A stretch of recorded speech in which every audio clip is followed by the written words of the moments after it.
सकता है, लेकिन अगर बीमारी बड़ी होगी, सपोज करो इलाज कराया जा रहा है लेकिन बंदा ठीक नहीं हो रहा, शरीर स्वस्थ नहीं हो रहा, तो फिर डॉक्टर रिपोर्ट निकलवाता है, x-ray, ultrasound, MRI, CT scan और बहुत सारी रिपोर्ट कराता है, फिर बीमारी का पता लगाता है कि बीमारी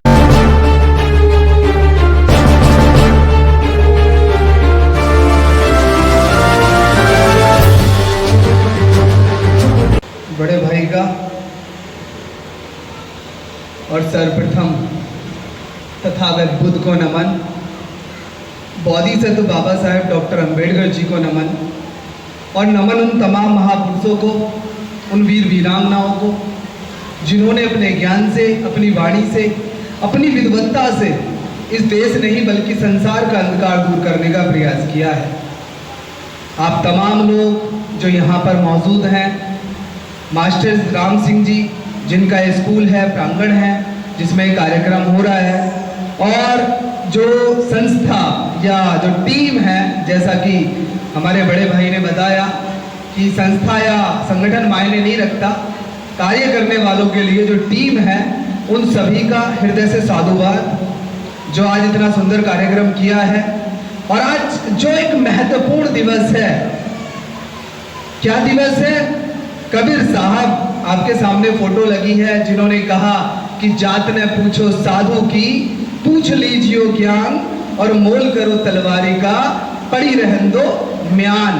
यानी कि जिन्होंने कर्म को, शिक्षा को महत्व दिया, जाति, धर्म और किसी भी लिंग, संप्रदाय या क्षेत्र से ऐसे महान महामानव की जन्म तिथि पर आप सभी को ढेरों ढेरों मंगल कामनाएं। साथियों, जैसा कि सुबह से मैं भी सुन रहा हूँ, काफी गंभीर चर्चा यहाँ पर चल रही है, और क्योंकि समस्या गंभीर है तो चर्चा गंभीर होनी ही चाहिए। डॉक्टर अगर हल्की बीमारी होती है तो वो क्या देता है, अगर पेट दर्द है कि थोड़ा घूम लेना, थोड़ा चूरन दे देता है, कोई टैबलेट दे देता है कि इसे घोल के पी लेना, उसके बाद घूम लेना। सर दर्द है तो कह देगा ठीक है, बीवी से दवा लेना, अगर सिर्फ सर दबाए, गला ना दबाए। अगर बीमारी हल्की है तो ये काम आ सकता है, लेकिन अगर बीमारी बड़ी होगी, सपोज करो इलाज कराया जा रहा है लेकिन बंदा ठीक नहीं हो रहा, शरीर स्वस्थ नहीं हो रहा, तो फिर डॉक्टर रिपोर्ट निकलवाता है, x-ray, ultrasound, MRI, CT scan और बहुत सारी रिपोर्ट कराता है, फिर बीमारी का पता लगाता है कि बीमारी है क्या। तो समाज की जो बीमारी है वो कोई हल्की फुल्की तो है नहीं कि एक टैबलेट दे दी, एक चूरन की पुड़िया दे दी और ये थोड़ा वॉक कर लेना और हो जाएगी ठीक। समाज की बीमारी इतनी गंभीर है, इसे कुछ ऐसे समझे, एक कहानी के माध्यम से मैं आप लोगों को पहले समझाने का प्रयास करूंगा। एक बार एक गांव में ऐसे ही चर्चा शुरू हुई। उस गांव में एक बहुत पुराना स्कूल था, बहुत पुराना, जर्जर स्कूल हो गया था। उस गांव में कोई और स्कूल था नहीं। तो गांव के चिंतनशील लोगों ने, बुद्धिजीवी लोगों ने एक दिन चर्चा शुरू की कि भाई ये स्कूल जर्जर हो गया है, बच्चों की पढ़ाई नहीं हो पाती, डर है, तो इस पे कोई समाधान निकाला जाए। तो वैसे ही सभा इकट्ठी हुई, सभा में सबने अपनी अपनी बात रखी, तो कुछ वहां पर डिसीजन लिए गए। क्या डिसीजन लिए गए? कि पुराने स्कूल की जगह नया स्कूल बनाया जाएगा। सब लोगों ने सर्वसम्मति से पारित कर दिया कि बहुत अच्छा, बहुत अच्छा, पुराने स्कूल की जगह नया स्कूल बनाया जाएगा। उसके बाद जो दूसरा निर्णय वहां पर हुआ, दूसरा निर्णय यह हुआ कि पुराने स्कूल की जो ईंटें होंगी वही नए स्कूल में लगाई जाएंगी। ये भी बात सब लोगों ने सर्वसम्मति से मान ली कि जी ठीक है, पुराने स्कूल का जो मटेरियल है वही लग के नया स्कूल बना दिया जाएगा। उसके बाद तीसरा एक और निर्णय वहां लिया गया, जिसको भी सभी ने सर्वसम्मति से पारित किया, और वो था कि जब तक नया स्कूल नहीं बनेगा पुराने स्कूल को नहीं गिराया जाएगा। और इस बात पे भी सबने सर्वसम्मति से अपना अग्री हो गए, अपना प्रस्ताव हाँ में स्वीकार कर दिया। तो क्या ये संभव है? क्या ये संभव है? स्कूल बन सकता है क्या महाकवि? ऐसे ही इस समाज में भी हो रहा है। मैं भी नौकरी करता था, छोटा सा अपना जो अनुभव है वो मैं साझा कर दूं, क्योंकि बहुत पीड़ा भी होती है कभी कभी जब मेरे जैसे युवा समाज में कार्य करते हैं और देखते हैं कि यार समाज में कार्य से ज्यादा एक दूसरे को गिराने की, एक दूसरे से आगे निकलने की होड़ लगी हुई है। एमएनसी में नौकरी करता था, मैं आज भी एमएनसी में नौकरी करता हूं, मैनेजर हूं फाइनेंस डिपार्टमेंट में। उस टाइम पे मैं कहीं मीटिंग में नहीं जाता था, छुट्टी में मूवी देखने जाता था, घूमता था दोस्तों के साथ, एंजॉय करता था। फिर मुझे कुछ साथी मिले, उनमें से यहाँ भी कुछ साथी बैठे हैं, एक राम सिंह जी भी हैं। मुझे भी कुछ चीजें चुभी, हालांकि मुझे एहसास नहीं था उन चीजों का, जो कि नहीं होता समाज में जब तक चीजें सामने ना आए। और मैं उसी दिन से लग गया, गांव गांव गया, गली गली गया, लोगों में घूमा, लोगों को बताया, पढ़ा। आज भी वो कार्य जारी है मेरा जितना समय भी नौकरी से बचता है वो ज्यादा से ज्यादा समाज में निकलता है। समस्या ये है कि हर जगह इसी तरह के डिसीजन पारित हो रहे हैं कि हम नया समाज बनाएंगे, हम नया भारत को बौद्ध में बनाएंगे, हम सत्ताधारी बनेंगे, और तब तक नहीं बनेंगे जब तक पुरानी चीजों को हम नष्ट नहीं करेंगे। तो क्या पुराने को ध्वस्त किए बिना नए की रचना करना संभव है? क्या है? लेकिन हम नए को बनाने की इच्छा तो रख रहे हैं, लेकिन पुराने को ध्वस्त करने की हम में हिम्मत नहीं है। जैसा हमारे भाई ने कहा कि हम बहुत ही निहायत डरपोक और दब्बू लोग हैं। अगर कोई बहादुर हो तो निकल के आ जाए यहाँ और बता दे कि उसने क्या बहादुरी का काम किया है। मैं भी इसी समाज में रहता हूँ। अगर हम दब्बू नहीं होते, अगर हम डरपोक नहीं होते, तो इस समाज में आज भी इतनी नौकरी होने के बाद जो मास्टर जी ने उदाहरण दिया था और हम सब देते हैं कि बाबा साहब ने कहा कि 10 डॉक्टर, 20 वकील और 100 टीचर हो जाएंगे, तो मेरे समाज की तरफ को कोई उंगली नहीं उठा के देखेगा। जमात इकट्ठी हुई पड़ी है डॉक्टरों की, वकीलों की, मेरे टीचरों की तो पूछो ही मत। लेकिन क्या हमारे समाज में जरा भी हिम्मत फूंकने का कार्य किसी ने किया? क्या किसी ने भी उसको हिम्मत दी? उल्टा जो नौकरी पे है, जो बिजनेस में है, जो पदों पे है, उल्टा वो सबसे ज्यादा प्रताड़ित है, सबसे ज्यादा शोषित है, परेशान है। और जब उनको दर्द होता है तो किसके पास पहुंचते हैं? जो लोग पदों पे नहीं है, जो लोग नौकरी में नहीं है, जो लोग किसी भी संवैधानिक पद पे नहीं है, उनसे कहते हैं जी मेरे साथ बुरा हो रहा है, मेरे साथ शोषण हो रहा है, मेरी रक्षा करो, मेरे साथ आओ और मुझे न्याय दिलाओ। जिम्मेदारी किसकी थी? जिम्मेदारी उनकी थी जो पद पे, क्योंकि वो बुद्धिजीवी है। काशीराम साहब कहते थे कि अगर कोई एक कलेक्टर है किसी समाज का, तो इसका मतलब ये है कि उस व्यक्ति में इतनी बुद्धि है, एक जिले को चला ले, एक जिले को चलाने की बुद्धि है उसमें। और आपके कितने कलेक्टर जिले चला रहे हैं? एक गांव में 4 लोगों को नहीं समझा सकते वो कलेक्टर, जो आपके समाज के कलेक्टर हैं। टीचर, जिसको समाज का आईना कहा जाता है, वो कितने बच्चों को सिखा पा रहे हैं? कितनों को हिम्मत दी उन्होंने? नहीं दी। क्यों? मुश्किल से। समस्या क्या हुई कि सदियों से हम इतने प्रताड़ित थे, इतने शोषित थे, हमारे पास खाने को अनाज नहीं था, पहनने को कपड़े नहीं थे। तो जैसे ही 2 रोटी खाने का मौका मिला, कमाने का मौका मिला, हमने सब कुछ उसी को मान लिया कि अब तो हम परिपूर्ण हो गए, अब हम बिल्कुल ना हमारा कोई शोषण करेगा और ना हमारी तरफ को कोई उंगली उठाकर देखेगा, और मेरे बच्चे तो बहुत बढ़िया घर बना लिया। तो क्या ये संभव है? इससे समाज बदलेगा? पुरानी जहां तक परंपराओं की बात है, कोई तोड़ने को तैयार नहीं। अरे हर आदमी कह रहा है, बाबा साहब ने 1956 में बौद्ध धर्म की दीक्षा ली। हर आदमी कह रहा है कि हिंदू धर्म हमारा शोषण करता है।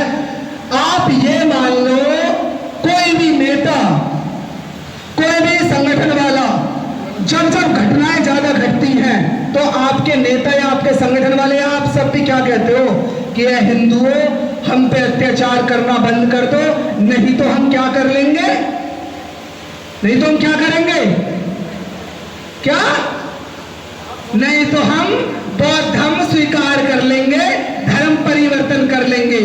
Am I right?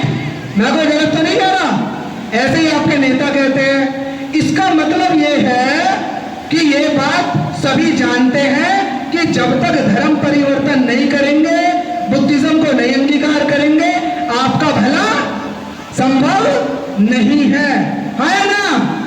आप लोग सब कह रहे हैं, नेता कह रहे हैं, फिर करोगे कब?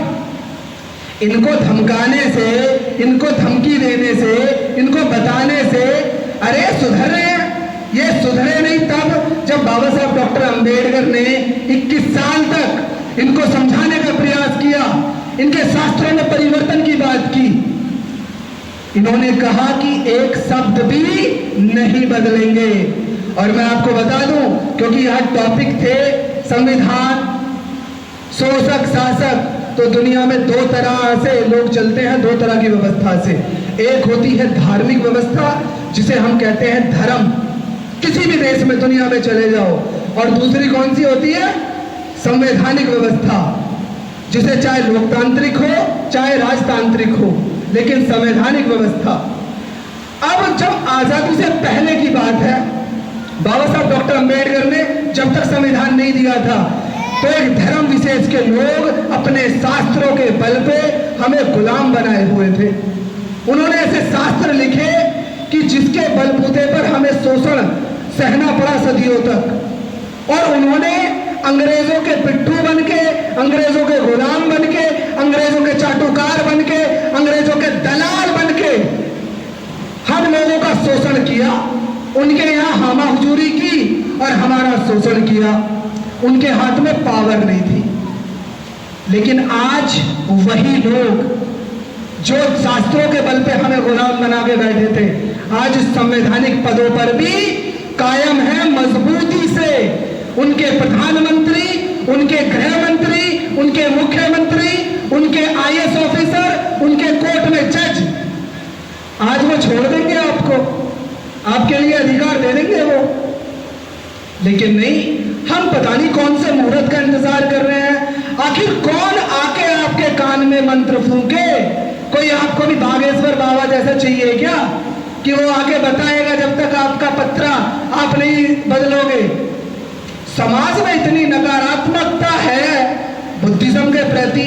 हम हर आदमी बुद्धिज्म की बात करते हैं, लेकिन जब संस्कार करने की बात आती है, जब हमें दिखाना होता है कि हम अलग हैं, तो हम हार मान लेते हैं। क्यों? डरपोक। डर चाहे भगवान का हो, भाग्य का हो या इन पाखंडियों का हो, हमारे भीतर का डर हमें परिवर्तन से रोकता है पल पल। हमारे भीतर का डर हमें जवाब देने से रोकता है ऑफिस में।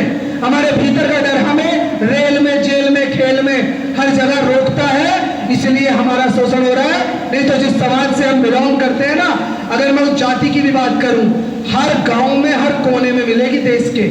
ऐसी कोई दूसरी जाति नहीं है जो देश के हर कोने में मिले, है ना? नहीं है दूसरी जाति। सरदार थोड़े से हैं, कोई उनकी तरफ को नजर उठा के देख ले। क्यों? क्योंकि उन्होंने हिम्मत बनाई, क्योंकि उन्होंने सीखा अपने मान सम्मान स्वाभिमान के साथ मुंह तोड़ना भी कैसे बचाया जाता है। ये बात सही है कि कलम, शिक्षा, ये सारी चीजें महत्वपूर्ण हैं, लेकिन आपको मैं बता दूं, बौद्ध बनो, बुद्ध बनने का प्रयास मत करो। समझ रहे हो कि मेरे कोई मुंह पे थूक दे और मैं चुपचाप रहूं, मेरी कोई बहन बेटी के साथ कुछ भी कर दे और मैं चुपचाप रहूं। बुद्ध बनने के चक्कर में है सारे के सारे, सब के सब कहते हैं बुद्ध ने तो ऐसा करा। बुद्ध की वाणी में वो प्रभाव था कि वो वाणी से समझा सकते थे। लेकिन मैं आपको बता दूं, दुनिया में जानवरों को समझाने के लिए नकेल की जरूरत पड़ी है, काबू में करने के लिए, और उन्हें हाँकने के लिए किसकी? डंडे की। दो ही चीजों से। और इस देश का जो मानस है ना, बुद्धि, वो जानवर रूपी है। क्यों? जाति की पता लगते ही तुम्हें खाने को आता है, तुम्हें मारने को आता है, तुम्हें सींग दिखाता है, तुम्हें आंख दिखाता है। जानवर नहीं है वो। तुम्हारी जरा सी जाति का पता लगते ही तुम्हारे साथ दुर्व्यवहार करता है, तुम्हारा प्रमोशन रोकता है, तुम्हें आगे नहीं बढ़ने देता, तुम्हारा रिज्यूम देख के रिजेक्ट कर देता है, तुम्हारे इंटरव्यू में नंबर कम देता है, तुम्हारा बिजनेस नहीं चलने देता, तुम्हारी नौकरी के पीछे पड़ा रहता है। ये जानवर नहीं है क्या? ये जानवर प्रवृत्ति अगर आपको सोचो, या तो अपनी वाणी में उतना प्रभाव लाओ जितना बुद्ध की वाणी में था, या बाबा साहब के इतनी नॉलेज लाओ जितनी बाबा साहब के पास थी, नहीं तो बौद्ध बनो, बुद्ध बनने के प्रयास में मत रहो, नहीं तो ऐसे मारे जाते रहोगे। मैं बता रहा हूं, मैं भी बौद्ध हूं, नाम मेरा संदीप बौद्ध भले है, लेकिन मैं साफ कहता हूं मैं बौद्ध हूं, बुद्ध नहीं हूं जो सिर्फ वाणी से समझाऊंगा, क्योंकि मेरी वाणी में वो प्रभाव नहीं है ना भाई जो मैं वाणी से समझा पाऊं। और ये भी गणित है एक, ये कैसे काम करता है एक छोटा सा उदाहरण दूंगा। तो दुनिया में जो मैं बता रहा हूं बहुत शॉर्ट में, दो तरह की धार्मिक व्यवस्था, उनके पास पहले धर्म की व्यवस्था भी थी और आज संवैधानिक व्यवस्था भी उनके हाथ में है। अब दोनों व्यवस्था काम कैसे करती है? दुनिया में किसी भी धर्म में कभी कोई परिवर्तन नहीं हुआ। हम भले ये कहें कि इस्लाम में परिवर्तन नहीं होता ना, किसी दूसरे धर्म में भी कोई परिवर्तन नहीं हुआ। और जब मैं ये बात कहता हूं तो मैं उसके आधार की बात करता हूं। ये छोटे मोटे परिवर्तन कि किसी ने तुम्हारे साथ रोटी खा ली, किसी ने तुम्हें अपनी लौंडिया दे दी, किसी ने तुम्हारे साथ शादी कर ली, ये कोई परिवर्तन नहीं है किसी धर्म में। धर्म में कभी परिवर्तन नहीं होते। बाबा साहब लिख रहे हैं दुनिया में केवल और केवल धर्म परिवर्तन हुए हैं, इसीलिए इतने सारे धर्म हैं दुनिया में। और अगर धर्म में परिवर्तन हो सकता तो इतने धर्म नहीं बनते। यहां तक कि खुद अकेले इस्लामिक जो धर्म है, जिनको हम कहते हैं इब्राहिमिक रिलीजन, जिसमें क्या बोलते हैं यहूदी आते हैं, जिनमें क्रिश्चियन आते हैं, जिसमें मुस्लिम आते हैं, ये सारे एक ही धर्म के लोग हैं, इनका खानदान एक ही है। इब्राहिम को ये अपना दादा परदादा बताते हैं, वहां से शुरुआत हुई। लेकिन इनमें भी अलग अलग क्यों हुए? क्योंकि एक में परिवर्तन करना संभव नहीं था, इसलिए दूसरे को बनाया गया और धर्म परिवर्तन कराए गए। आज आपके पास रास्ता है, आज बातें बातें करके छोड़ दो कि नहीं जी मैं भी पहले अभी पढ़ लूं, मैं पहले समझ लूं धर्मों को। अरे बाबा साहब डॉक्टर अंबेडकर ने 21 साल समझा, तुम कौन से समझोगे? तुम 21 दिन पढ़ के देख लो, अगर एक भी पढ़ रहे हो। लेकिन नहीं, पढ़ना नहीं, समझना नहीं, बहाने बनाने हैं। बहाने किस चीज के? अपनी उसी पुरानी सड़ी गली परंपराओं को ढोने के। अब दूसरा आता है संवैधानिक व्यवस्था। आपको जो अधिकार हैं आज 1932 में जो मिले गोलमेज सम्मेलन में, जो अभी बताया भी भाइयों ने, गोलमेज सम्मेलन में मिले, वो आपको किसी धर्म की किताब में नहीं मिले थे। ना गीता में, ना रामायण में, ना बाइबल में, ना कुरान में। कहां मिले थे वो? आपको जो अधिकार मिले हैं वो कहां लिखे हुए हैं? संविधान में। जब कोई आदमी तुम्हारी जमीन पे कब्जा करता है तो मंदिर जाते हो या चौकी जाते हो ना, और वो चौकी कहां पे लिखा है? संविधान में। अब संविधान की हम अगर बात करें तो संविधान में अधिकार तो हैं, लेकिन संवैधानिक अधिकारों को बदला जा सकता है, मॉडिफाई किया जा सकता है, खत्म किया जा सकता है। उसका एक सिंपल प्रोसेस है कि लोकसभा और राज्यसभा में 2/3 आधार पे जो बिल पास हो जाएगा उन अधिकारों को खत्म कर दिया जाएगा, या सुप्रीम कोर्ट का कोई भी जज, कोई भी ब्राह्मणवादी जज किसी भी अधिकार पे आपके पेन चला सकता है ना? मैं गलत कहूं तो मुझे पकड़ लेना। अब आपके जो अधिकार हैं सारे संवैधानिक हैं। अगर इन सब को जो कि लगभग खत्म कर दिए गए हैं, क्यों? जिनकी नौकरी पहले लगी थी आरक्षण से लग गई, अब प्राइवेटाइजेशन हो गया, नौकरी नहीं है, तो भैया कहां नौकरी करोगे? तो खत्म, अधिकार खत्म। बिजनेस हम करने की सोचते नहीं, छोटी दुकान लगाने में शर्म आती है, दारू पी के भले हम अपना जीवन बर्बाद कर दे। तो अगर वो खत्म हो गए तो कहां जाएंगे हम? और खत्म है ही, चीजों को थोपा जा रहा है प्रधानमंत्री के द्वारा। इस देश में हिंदू धर्म को थोपा नहीं जा रहा क्या? नहीं तो जब संसद का उद्घाटन हुआ वहां बाकी धर्मों के धर्मगुरु कहां थे? क्यों सिर्फ पंडों को बुलाया? सिर्फ पंडों को बुलाया ना, कोई भी कार्य होता है तो एक धर्म का क्यों होता है? आपके ऊपर एक धर्म को थोपने का कार्य, लेकिन आपको तो चाहिए भी वही। अगर मैं समाज की बात करूं, वही चाहिए, घूम फिर के वही आना है। नहीं जी, धीरे धीरे परिवर्तन होता है। परिवर्तन धीरे धीरे हो तो क्यों भाई? गुलामी भी तुम्हें किस्तों में छोड़नी है क्या? जब तुम जानते हो कि बिना इस धर्म को लात मारे तुम्हारा उद्धार संभव नहीं है, तुम्हारे नेता जानते हैं, तो उन नेताओं से भी सवाल किया करो कि जब तुम कहते हो कि हमारा उद्धार इसे छोड़े बिना नहीं होगा, तो भैया तुम कब छोड़ोगे और कब इन दूसरे लोगों को प्रोत्साहित करोगे? पूछना चाहिए नहीं? तो सवाल सिंपल है, समस्या बहुत गंभीर है।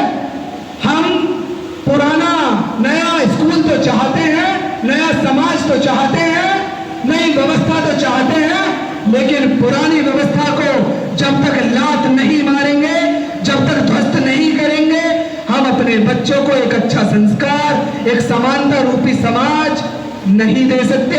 चाहे इस बात को आज स्वीकार कर लें या बहुत समय बाद, क्योंकि समय की अपनी सीमा है। और भी वक्ता है, जो मैंने बात कही वो बौद्ध और बुद्ध की, उस पर एक छोटा सा उदाहरण 1 मिनट में देके अपनी बात खत्म करूंगा। कैसे समझे इसको? एक शब्द है, क्या बोलते हैं कि आपने गांव में देखा होगा या शहर में देखा होगा, जो मजबूत होते हैं कोई भी व्यक्ति, उसको क्या कहते हैं? क्या कहते हैं? बलवान कहते हैं। एक और शब्द आता है दबंग। दबंग व्यक्ति से बहुत सारी समस्याएं अपने आप दूर होकर चली जाती हैं। कैसे? एक छोटे से उदाहरण से बताता हूं। स्कूल के ऊपर कुछ लोग कमरे में कुछ कर रहे होंगे, मेरे जैसा एक व्यक्ति जो बहुत अहंकारी, बहुत उसमें रहता था, नखरे में, टसन में, वो जा रहा था, ऊपर से एक ईंट गिरी, मेरे पैर में लगी, बहुत तेज गुस्सा आया। उसके बाद मैं सीधा उस ईंट को उठाकर ऊपर गया और मैंने दरवाजा खोला तो 8-10 पहलवान उठक बैठक कर रहे थे। तो मैं गया किस लिए था? ईंट लेके, आप जानते हो ना। लेकिन वहां जाते मैंने कहा, भाई साहब ये आपकी ईंट गिर गई थी। मतलब ये पावर जो है, ये पावर का गणित। एक और उदाहरण बताऊं, एक आदमी साइकिल पे जा रहा है, मर्सिडीज में उसने साइकिल मार दी, और मर्सिडीज वाले में सूखा सा आदमी है, साइकिल पे तगड़ा सा है, और वो कहता है मर्सिडीज वाले को, इस डब्बी हटा ले आगे से, इस माचिस की डब्बी है। ऐसे उदाहरण देखे। यहां ना जाति पता है, ना धर्म पता है, क्या पता है? ताकत, दबंगाई।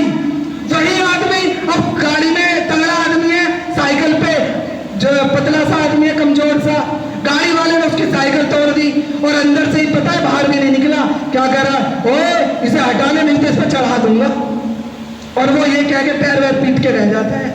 ये गणित चलता है खेत के टोलों पे, ऑफिस में, बस में, रेल में। इस गणित को समझो। और ये दारू की जगह, दारू का आप साथ छोड़ो ना छोड़ो, लेकिन दारू एक दिन तुम्हारा साथ छोड़ के किसी और के साथ हो जाएगी, इस बात को याद रखना। और बहुत जल्दी छोड़ देती है दारू साथ। तो बस इसको समझो, समय खत्म। और अगर मेरी बात कहीं समझ में आए तो अपने जीवन में, समाज में प्रसारित करने का प्रयास कर, अपने जीवन में अंगीकार करने का प्रयास करना। धन्यवाद। जय भीम।